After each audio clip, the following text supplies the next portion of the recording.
श्री सत्यनारायण भगवान की जय।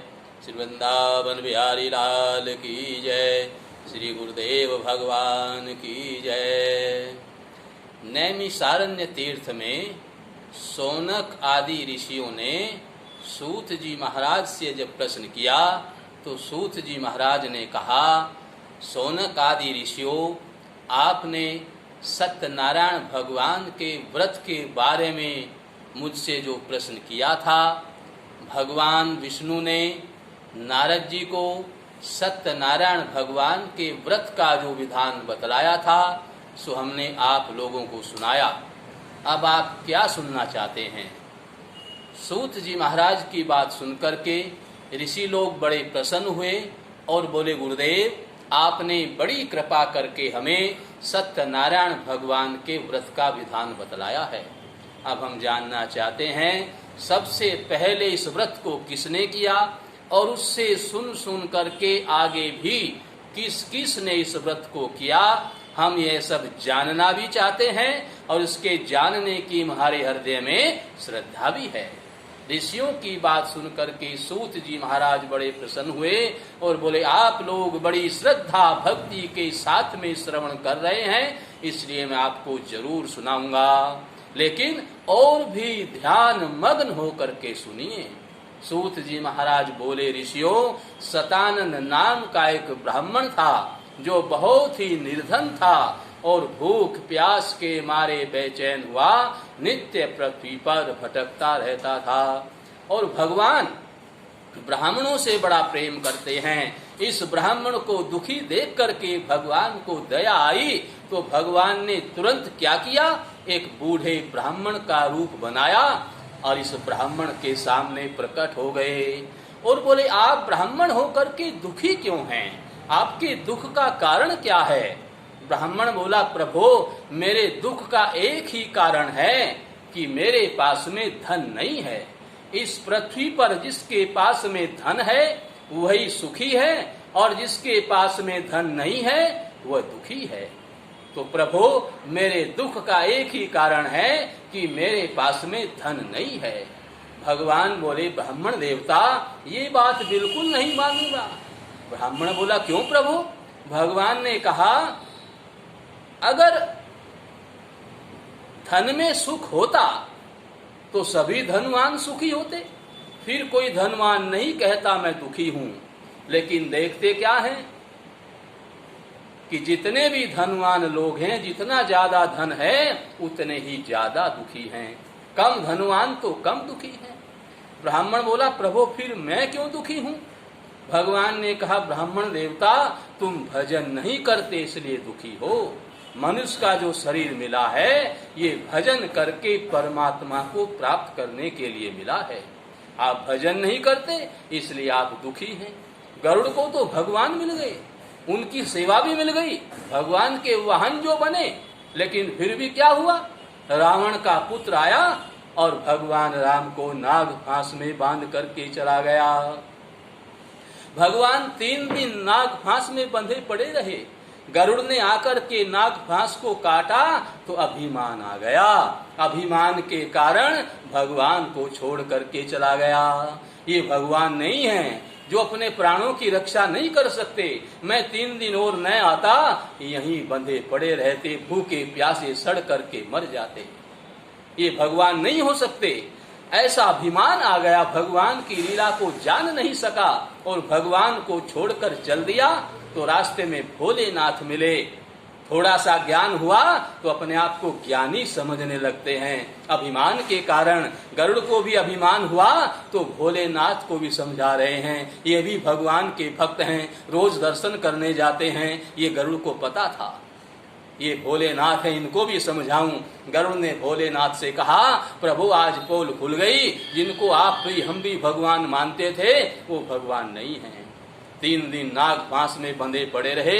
3 दिन में मैंने आकर के नाग फांस को काटा, 3 दिन में और न आता, वहीं बंधे पड़े रह जाते, वहीं भूखे प्यासे सड़ करके मर जाते। भोलेनाथ बोले, गरुड़ को अभिमान आ गया और अभिमानी को मैं भी नहीं समझा सकता। लेकिन जब भगवान के दर्शन करने जाता था, भोलेनाथ बोले ये गरुड़ सेवा बहुत करता था और सेवा कभी खाली नहीं जा सकती, इसलिए भोलेनाथ ने कहा मुझे गरुड़ का दुख दूर करना है। और कहाँ भेजा? बोले गरुड़ के अंदर अभिमान आ गया और अभिमान के कारण मुझे ऐसे कह रहा है, इसलिए कागभुसुंडी के पास भेज दिया। तुम्हें बीमारी हो गई अभिमान की, कागभुसुंडी के पास जाओ, वहां तुम्हारे रोग की दवाई मिलेगी। क्यों? कौवा पक्षियों में नीच जाति का होता है, गरुड़ पक्षियों का राजा होता है, और राजा जब नीच के चरणों में जाकर के बैठेगा, भोलेनाथ ने विचार किया आधा विमान तो तब चला जाएगा। और कागभुसुंडी रात दिन हरि चर्चा करते हैं, जहाँ रात दिन हरि चर्चा होती है आधा विमान ऐसे स्थान पर जाने से चला जाएगा। और जब सारा विमान चला जाएगा, जो कुछ समझाया जाएगा समझ में आ जाएगा। इसलिए गयऊ गरुड़ जहाँ बसही भुसुंडा, जहाँ कागभुसुंडी रहते हैं गरुड़ वहां पर गए, चरणों में जाकर के बैठे, सारा विमान चला गया।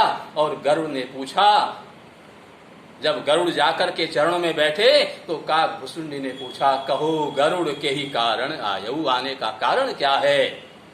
और सब बातें जब बताई, अभिमान तो वहां जाते चला ही गया था। तब गरुड़ ने कहा भगवान तो भगवान हैं, हम भगवान के दर्शन के लिए दौड़ते हैं, मुझे भगवान के दर्शन भी हो गए, सेवा भी मिल गई, लेकिन फिर भी मेरा अभिमान नहीं गया। मुझे क्या करना चाहिए था जो अभिमान नहीं आता? कागभुसुंडी ने कहा गरुड़ बिनु हरि भजन सुनहु खगेसा, मिटैन जीवन केर कलेसा। भगवान के भजन के बिना जीवन के दुख दूर नहीं हो सकते। जीवन में सुखी रहना है तो भगवान का भजन करना होगा। वही बात बूढ़े ब्राह्मण बने भगवान ब्राह्मण को समझा रहे हैं, तुम्हें अभिमान है, अभिमान तुम्हारे पास जो है धन नहीं है इसलिए दुखी नहीं हो, तुम भजन नहीं करते इसलिए दुखी हो, भजन किया करो। अरे ज्यादा भी तुम्हारे बस की बात नहीं है, महीने में एक दिन सत्यनारायण भगवान का व्रत ही कर लिया करो। ये व्रत भी तो भजन ही है। भूखा रहना व्रत थोड़ा ही होता है कि आज दिन भर कुछ खाया नहीं बस व्रत हो गया। भगवान ने बताया भूखा रहना व्रत नहीं है। 30 दिन तक तो संसार में लीन रहा, लेकिन आज 24 घंटे उन्हीं के भजन स्मरण में लीन रहना है। आज मुझे क्रोध नहीं करना है, आज मुझे आलस्य नहीं करना है, आज मुझे दूसरों को दुख नहीं देना है, आज मुझे किसी से लड़ाई झगड़ा नहीं करना है, आज मुझे किसी की चुगली नहीं करनी है, आज मुझे दूसरों को दुख नहीं देना है। अवगुणों का त्याग करना ही भजन है। और जो कुछ मिल जाए उसी में संतोष कर लेना चाहिए।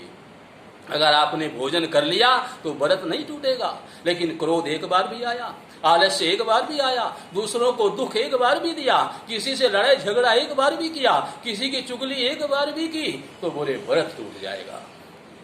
तो अवगुणों का त्याग करना ही व्रत है। सारा विधि विधान बतला करके बूढ़े ब्राह्मण बने भगवान अंतर ध्यान हो गए और ब्राह्मण की समझ में बात आ गई। बोले अच्छा काम तुरंत कर लेना चाहिए। इसलिए शाम को ही निर्णय कर लिया कि अच्छा काम तो कल ही करूंगा। रात भर नींद नहीं आई, करूंगा कैसे? तो क्या किया?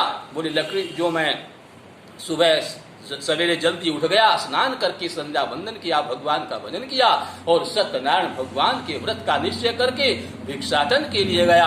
आज ब्राह्मण को भिक्षा में पहले से दुगना चौगुना धन भिक्षा में मिला, तब तो बड़ा प्रसन्न हुआ। तुरंत बाजार में गया, वहां से पक्के केले की फली, शक्कर, घी, दूध, चावल, दाल सब इकट्ठा और सवया ले लिया और अपने बंधु बांधवों को बुला करके विधि पूर्वक सत्यनारायण भगवान का उत्तम व्रत किया। और इस व्रत के करने से वह ब्राह्मण धन पुत्रादि को से युक्त हुआ और इस संसार का सुख भोग कर वैकुंठ को चला गया।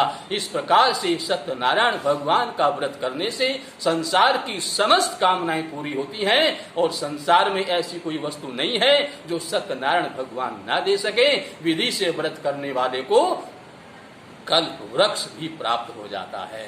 बोलिए श्री सत्यनारायण भगवान की जय, श्री गुरुदेव भगवान की जय। जय जय श्री राधे श्याम।